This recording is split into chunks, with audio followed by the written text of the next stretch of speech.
বিয়ের কথা পাকা হয়েছে, সেই খুশিতে তোর ভাসুর এক গাদা মিষ্টি লইয়ে। ভাই রে ভাই, খেলা তো জমে গিয়েছে।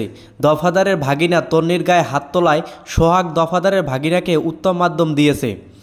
এদিকে তো তরুণের বিয়ে পাকাপাকি হওয়ার কথা শুনে জান্নাতের মাথায় আকাশ ভেঙে পড়ল। হ্যালো দর্শক, আসসালামু আলাইকুম। আশা করি সকলেই ভালো আছেন। আমি আপনাদের দোয়ায় ভালো আছি। আবারও চলে আসলাম একটি নতুন রিভিউ ভিডিও নিয়ে। সেটা হলো যৌথ ফ্যামিলি। যৌথ ফ্যামিলির 19 নম্বর পর্বতে যা যা হতে চলেছে সেই বিষয় সম্পর্কে আলোচনা করা হবে। ভিডিওটি স্কিপ না করে কন্টিনিউ করুন এবং বেল আইকন বাটনটি চালু করে রাখুন প্রতিনিয়ত আপডেট পাওয়ার জন্য। হ্যাঁ দর্শক, যৌথ ফ্যামিলির 19 নম্বর পর্বতে আরও দেখতে পারবেন যে তরুণের বিয়ের হবে এই কথা শুনে সোহাগের মা বলতেছে আমার সাথে মেজো বেইমানি করলো। ইতিপূর্বে যৌথ ফ্যামিলির 18 নম্বর পর্বটি আপলোড হয়ে গিয়েছে। 18 নম্বর পর্বতে আপনারা দেখতে পাচ্ছেন যে সোহাগকে যেই অফিস থেকে অ্যাপার্টমেন্ট লেটারটা দিয়েছিল সোহাগ সেই অফিসে গেল এবং সোহাগকে যে অ্যাপার্টমেন্ট লেটারটা পাঠিয়েছে তার সহযোগিতা চাইল, বলল আপনি সাক্ষী দিলে আমি মামলা করব। এই কথা শুনে ওই লোক ভয়ে কাঁপতেছে।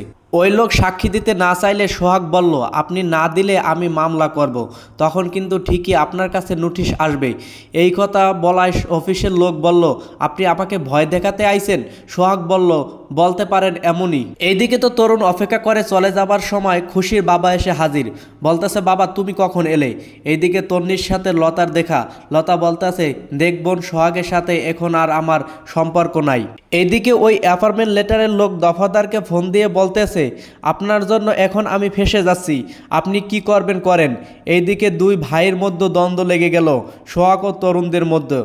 এইদিকে দফাদার নেতার কাছে সব কথা খুলে বলে কি করেছে।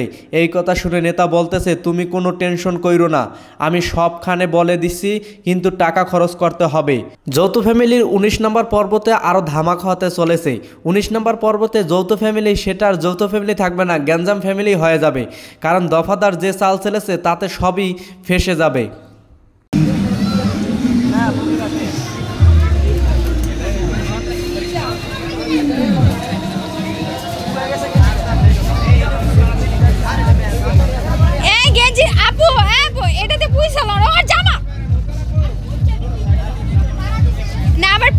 একটু কষ্ট করে করে দাও।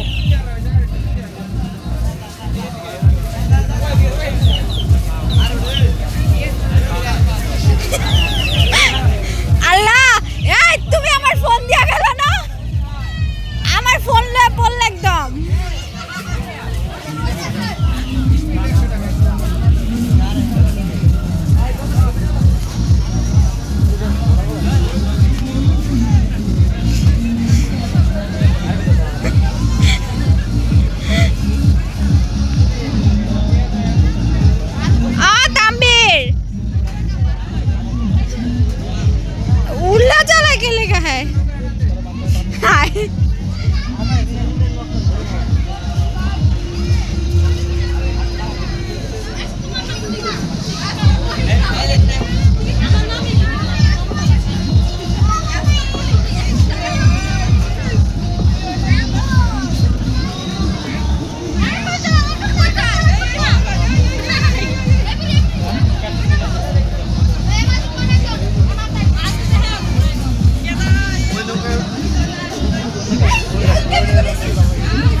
এই যে দেখেন, এই যে ছেলেটারে দেখলেন, এই যে ও যে জায়গায় যাইবে সেই জায়গায় সমস্যা শুরু হয়ে যাবে। এই যে দেখেন, এই পোলাটা দেখেন, এই সব সমাধানের সমস্যা হয়েছে। এই যে এই পোলাটা, এটা মাত্র ঢুকছে, মানে 1 সেকেন্ড হয় না, খালি পাড়াটা দেবে, এর মধ্যে কারেন্টটা গেছে গা। মানে এই পোলারে যদি আমি স্টুডিয়ামে লই যাই, তাহলে পাকিস্তান যখনই 6 মারবে তখনই কারেন্টটা যাইবে, বুঝলেন? আজকে আমি খেলা দেখতে যাবো, তো এই পোলাটা নিয়ে যাবো, যখনই 6 মারবে তখনই ওরে মানে ঢুকো মাঠের ভিতরে, তখনই দেখবেন কারেন্টটা যাইবে আর 6 হইবে না। আজকেও হারবে পাকিস্তান। আসসালামু আলাইকুম রহমতুল্লাহি বারাকাতু। আশা করি সকলে ভালো আছেন। আলহামদুলিল্লাহ আমিও ভালো আছি। তো আজকে আমরা ট্রলার দিয়া চরে যাইতেছি, বরিশাল চর, মানে নদীর মাঝখানে চর জাগছে। তো বলতেছে যে সবাই নিয়ে চরে যাইব। আমি তো কখনো যাইনি চরে, ফার্স্ট টাইম। আমি এমনিতেও পানি খুব ভয় পাই, কারণ ঢাকা শহরে তো আর সবসময় এরকম পানি দেখা যায় না। তো আমরা সবাই চলে যেতেছি চরে। আমি তো অনেক ভয় পাইছি, তারপরও গেলাম সবার সাথে, কারণ অনেক মানুষ গেছে, অনেক বাচ্চারা গেছে, এর জন্য যাওয়া। নয়তো একা হইলে তো কখনো সম্ভব ছিল না যে আমি এত ভয় পাই, তার মধ্যে আবার যাব ট্রলার করে। তো তারপর আবার ভয় পাইতেছিলাম যে এত মানুষ উঠছে একটা ট্রলারে, যদি ট্রলার কিছু হয়। তো আমি বসে বসে আল্লাহ আল্লাহ করতেছিলাম। আর আপু তো অনেক খুশি, কারণ সে তো গ্রামের মেয়ে, সে এগুলা চড়ছে সবসময়, ছোট থেকে বড় হয়েছে, তো অনেকেই আছে। তো ভাবলাম যে আমার বারবার বলতেছে থাক, ভয় পাওয়ার কিছু নেই, কিছু হইব না। তো ওই যে বলে না, একবার ভয় মনে ঢুকলে তো আর ভয় বের করা যায় না। তো আমিও ভয় পাইতেছি, তো আর কী করবো, তাই চলে গেলাম চরে। এটা হলো চর, কিন্তু পানি আছে অল্প অল্প। এটার মধ্যে সব ছেলে মেয়ে নামছে, ওর আমার হাজব্যান্ড নামছে, ওই তাম্বির নামছে, সব বাচ্চারা এখানে নেমে গেছে। আমি আবার দেখতেছি আর ভিডিও করতেছিলাম যে দেখি ওরা কি করে।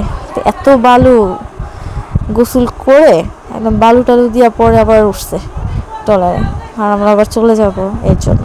কিন্তু ওরা অনেক মজা করছে। তো আফসোস আমি নামতে পারি নাই, এক তো পানি, এর মধ্যে যে ড্রেস পরে গেছি, এই জামা যদি ভিজে তাহলে অবস্থা অনেক খারাপ হয়ে যাবে, এর জন্য আর ভিজলাম না। এটা একটা আন্টি, উনিও নামছে, আপু দাঁড়ায় আছে, আর আমি বসে বসে ভিডিও করতেছি। এই যে সবাই করতেছে। আমার হাজব্যান্ড নামছে হলো তাম্বিরের জন্য, ভাইয়া দাঁড়ায় আছে, ভাইয়া দেখতেছে। আর তাম্বিরের জন্য পাহারাদার হিসেবে নামছে আমার হাজব্যান্ড। ও আবার কি যেন দেখতেছিলাম, মাছ না কি যেন। তাম্বির, তাম্বির এদিক তাকাও।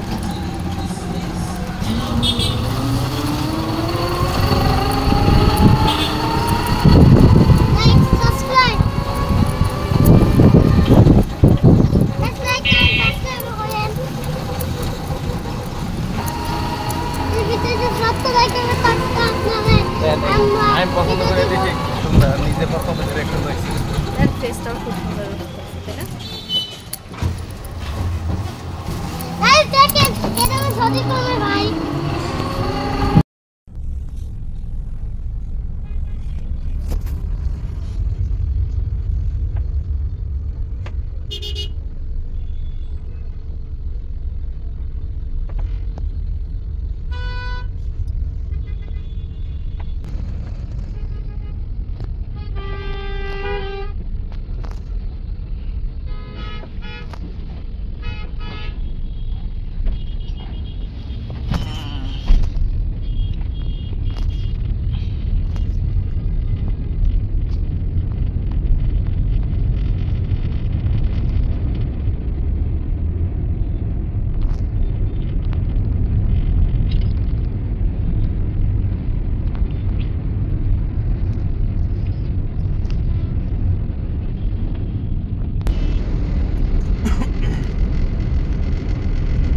বিমান না গিয়ে ব্রিজের উপরে ল্যান্ডিং করলে তো ভালো হবে, ডাইরেক্ট ঘুরে গিয়ে রাস্তায় ঢুকে যাবে।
তো লাগবে, যাইতেই হবে। এখানে ফ্লাইওভারের উপরে যাত্রী নেয়।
বিমান না গিয়ে ব্রিজের উপরে ল্যান্ডিং করলে তো ভালো হবে, ডাইরেক্ট ঘুরে গিয়ে রাস্তায় ঢুকে যাবে।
তো লাগবে,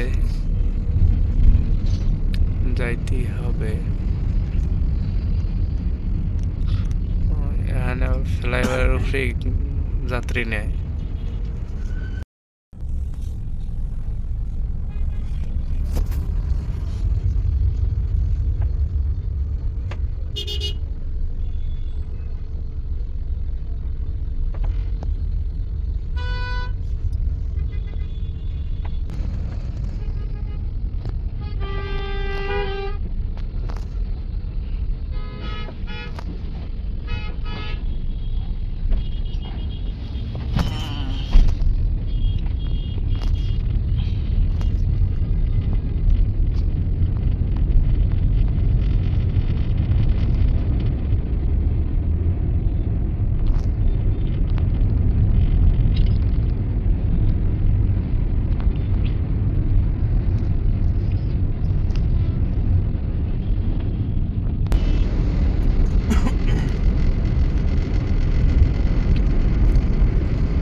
বিমান না গিয়ে ব্রিজের উপরে ল্যান্ডিং করলে তো ভালো হবে, ডাইরেক্ট ঘুরে গিয়ে রাস্তায় ঢুকে যাবে।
তো লাগবে, যাইতেই হবে। এখানে ফ্লাইওভারের উপরে যাত্রী নেয়।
বিমান না গিয়ে ব্রিজের উপরে ল্যান্ডিং করলে তো ভালো হবে, ডাইরেক্ট ঘুরে গিয়ে রাস্তায় ঢুকে যাবে।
তো লাগবে, যাইতেই হবে। এখানে ফ্লাইওভারের উপরে যাত্রী নেয়।